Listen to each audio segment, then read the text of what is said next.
This edition of the Bio Report is brought to you by the California Technology Council, providing discounts on products and services essential to every startup. For more information, visit californiatechnology.org/member benefits. I'm Daniel Levine, and this is the Bio Report.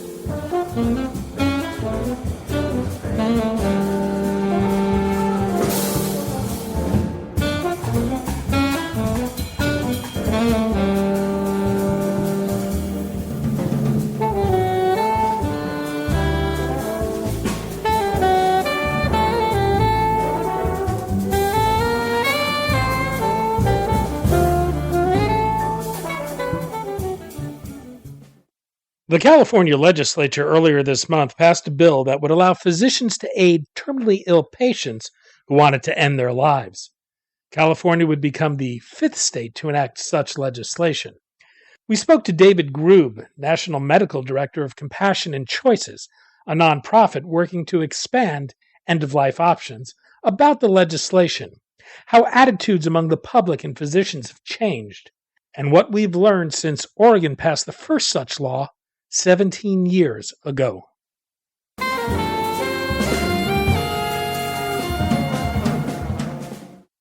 David, thanks for joining us. Well, thank you for asking me. I'm happy to talk with you.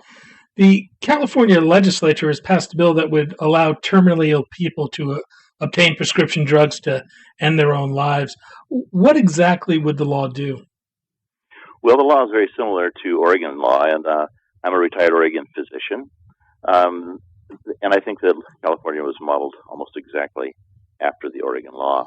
The Oregon statute, which was instituted in 1997, states that a resident of the state who is 18 years or older and mentally capable and not under coercion can ask a physician for a prescription for life-ending medication. If they have a terminal diagnosis, which means that they would have less than 6 months to live. And at this point, is there any sense if the governor, Jerry Brown, will sign the bill? You know, I don't know about that. He has the option to sign it or to veto it or to ignore it, which I believe in California means it would become law. So I do not know what the governor's intentions are. To my knowledge, he has not stated his opinion yet. Well, California would become the fifth state to pass such legislation to aid people in dying. This is still an act that doctors who help terminally ill patients in many states can face serious criminal penalties. What is the state of the law throughout the country, and are doctors prosecuted for doing this? I don't know every state. You are correct that there now are 5 states which this is legal. You know, I know that on rare occasions doctors are prosecuted for this, but it's very rare to my knowledge, quite unusual and uncommon. And because, you know, people who are dying are seeking help from the doctor, and almost always doctors try to do the best they can to alleviate a person's suffering. There is a condition called double effect, which means that if a physician prescribes a medication, a strong medication to help a patient with pain and suffering, sometimes a secondary effect is that the patient can take the medication and it can alleviate their suffering, but they also could stop breathing. But it's not the intention of the doctor in other states to do that. Brittany Maynard, the 29-year-old California woman who was terminally ill and took her own life, became the face of the Death with Dignity movement. She had to relocate to Oregon to avail herself of the law. What impact do you think she's had on efforts in California and elsewhere? And to what extent has she put a face on this issue? Oh, it's immeasurable. I think that without a doubt that her story, which was so compelling, has really totally changed the situation. She was a very intelligent woman, a young woman, which is unusual because of her terminal diagnosis being so young. She was a very attractive woman. But most importantly, she was an articulate person. And so her story, which went viral fairly quickly in the internet and social media areas, really brought this conversation out into the open and has made all the difference in the world, in the entire United States, for people to talk about end-of-life options. Well, you mentioned the California law being modeled on Oregon's, which passed 17 years ago. What have we learned about people's use of that law since it was first passed? Well, it's very interesting because there have been quite a number of unintended consequences and unexpected consequences. There was there were a number of concerns which people raised who were not only in opposition to the Oregon statute but also wondering what might occur. And very interestingly, over the last 17 years, and we have quite a bit of data now, none of the arguments opposed to aid in dying have come to fruition, and the unintended and unexpected consequences are such things as the law is rarely used in Oregon, only 100 times last year out of 34,000 deaths. Palliative care now in Oregon has risen to the top quartile of all hospice and palliative care programs in the nation. And abuse of hospice and palliative care programs in Oregon is now amongst the lowest in the nation, which have actually been correlated with aid in dying or the death with dignity law. Furthermore, there has been no erosion of the law. There's been no change in the law. There's been no request to extend the law to other situations. So there have been quite a number of effects that were not expected in the last 18 years.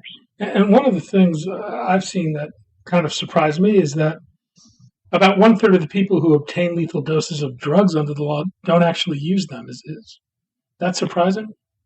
Well, it's no longer surprising. I think it was surprising initially. However, that statistic has not changed over the last 17 years. It's almost exactly that number every year.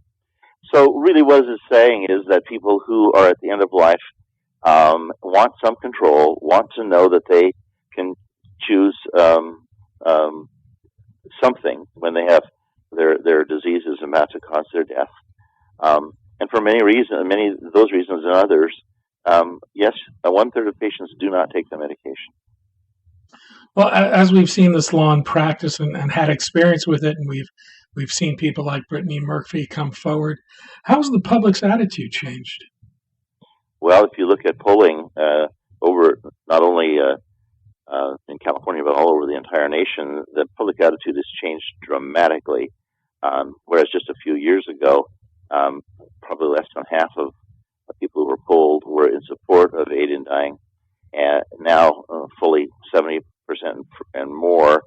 Overall, kind of spectrums and demographics support aid in dying, as well as the majority of physicians now, who just a few years ago, a minority of physicians supported aid in dying. Now, a majority of physicians in the United States support aid in dying on polls that were done last December. Why do you think there's been that change in physician attitudes? I think it's multifactorial. Doctors are recognizing that we cannot, in every single case, alleviate suffering. We're hopefully another reason is that we're listening to what patients want and not deciding for them what we think that they should have.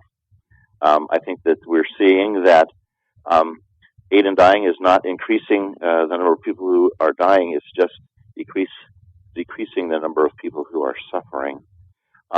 And our experience has shown that, and we hear from our peers that in these cases, which when lethal prescriptions are prescribed, actually there is much less suffering. And I think all in all, that's what doctors really want, is when we cannot cure, we certainly want to alleviate suffering.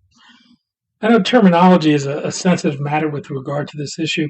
What terms do you use and what terms don't you use, and why? And do you see someone with a terminal illness as doing something fundamentally than committing suicide when they decide to end their life because of that terminal illness? How do you discuss the issue? Thank you for asking that question because it's a very, very important word. I think important concept. I think words are kind of like scalpels. You can use them to in a therapeutic way to help someone with their suffering, or you can use them in a cruel way to increase family suffering, etc. In Oregon, by statute, if you read the law, ORS 127 822, it states that aid in dying is not and shall not be regarded as suicide. So we don't use the term. Suicide is always involved in someone with a mental illness. They have major depressive disorder. They might have a addictive personality trait, schizophrenia, something. Aid in dying patients do not have a mental diagnosis. They are dying. They want to live. Suicidal patients don't want to live. And they oftentimes make a choice that's violent and alone and sort of impulsive. Aid in dying patients don't do that. Their choice is not impulsive. They've thought about their option for a long time. It's almost always in the context of being with a family. It's not violent.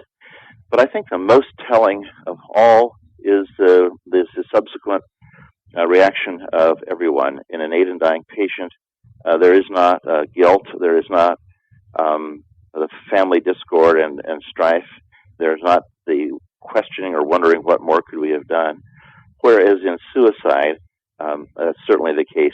Everybody wishes that they had looked out for the signs and symptoms of the person who took their life. Another way to say this is that suicide is a permanent solution to a temporary problem.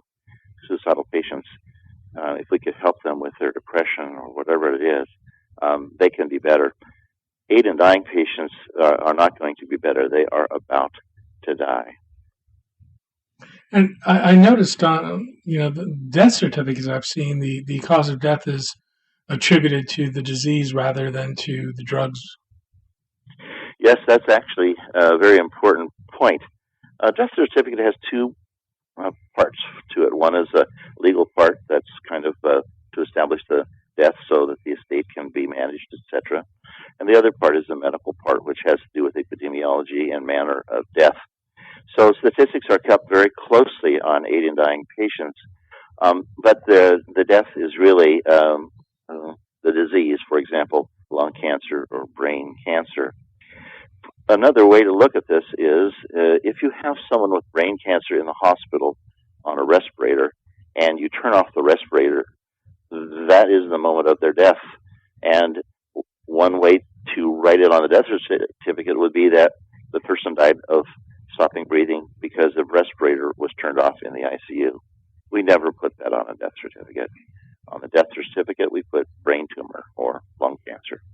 So similarly, in aid in dying, the manner of death is really the disease that's caused the death. The timing of the death is changed, but not the manner of the death. I know there's still a fair bit of controversy and opposition surrounding legislation. I'm wondering if there's something fundamental in the way opponents view aid in dying legislation, or is there common ground to be found? Well, I hope that ultimately there would be common ground to be found, because I think both opponents of aid in dying and proponents of aid in dying believe in compassion. We believe in caring. We want to prevent suffering, and ultimately, that's what everybody is wanting for the patient. I think the main difference right now is that the patient is not being heard sometimes, and opponents want to put their beliefs against aid in dying on the person who may not believe what they do. So personal beliefs, I think, are what is really the problem in the two areas. Individually, personal beliefs are very important, and that's the way that the California law has been structured, is that the individual is the one who makes the determination It isn't the doctor. It's not the insurance company. It's the individual. So we should listen to the individual.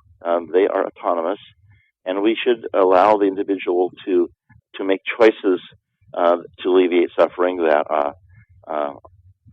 are legal and appropriate, and not put our personal beliefs upon them. I think Americans have been uncomfortable with discussions of death at our own peril. I think back to the debates around the Affordable Care Act that turned end-of-life counseling into death panels as a reflection of that. Do you see that changing? And if so, what's bringing about the change? And if not, is there something that will? I agree with you entirely that historically, at least in the last 50, 60 years, we have not, at our peril, wanted to talk about death and have kind of tried to hide death. There's many reasons for it, but the reason that is changing again in the fact that we're talking about these issues is that society is aging.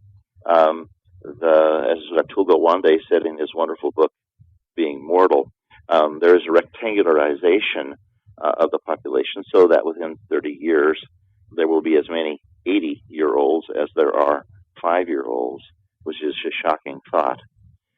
Historically, the elderly have been few in number. So since there's many more aging people and they're confronting the realities of death, the topic is coming to the forefront.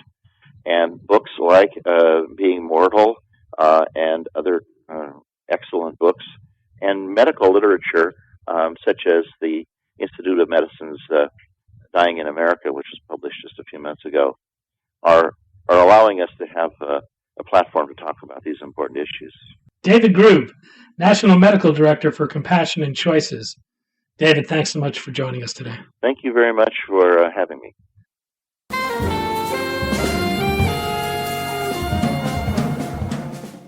Thanks for listening. The Bio Report is a production of the Levine Media Group.